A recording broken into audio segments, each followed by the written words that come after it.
naman sila yung bagong spokesperson ng Office of the Ombudsman. Sir, klaro na as of this moment, walang sinasabing ombudsman na hindi na namin gagamitin yung testimonies, yung affidavit, walo. Wala po silang sinasabi na gano'n. And then klaro din po na kapag lumabas pa yung warrant sa iba pang RTC, voluntary surrender yung gagawin, voluntary susuko na ayaw. Oo. Pagka lumabas ang warrant of arrest, pupunta kami kaagad sa korte, mag-surrender. Kasi handa naman naming sagutin, no? Katulad ng reklamo ni Trillanes dito, no? Makikita mo sa information pa lang, mali na yung factual appreciation ng National Prosecution Service.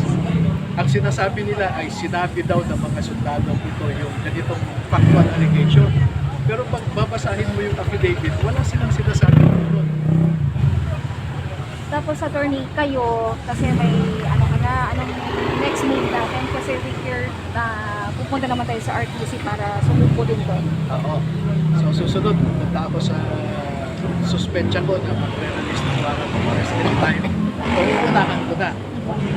Nandito na ako, mag-post na ako na.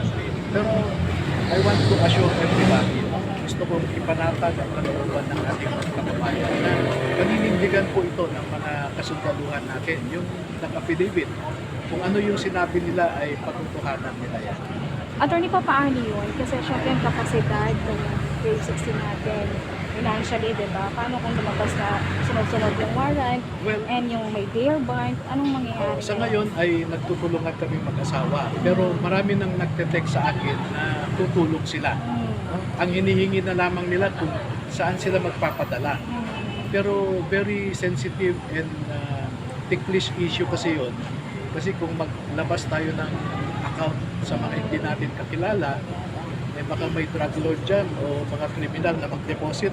So ang klaro, maraming gustong tumulong talaga at naniniwala dito sa mga testimonies ng Grade 18. Opo, marami pong gustong tumulong, no?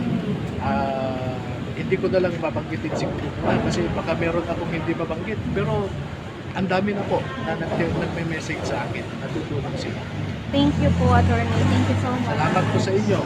Ang SMNI ang natitirang nagmamalasakit sa bayan at sa katotohanan.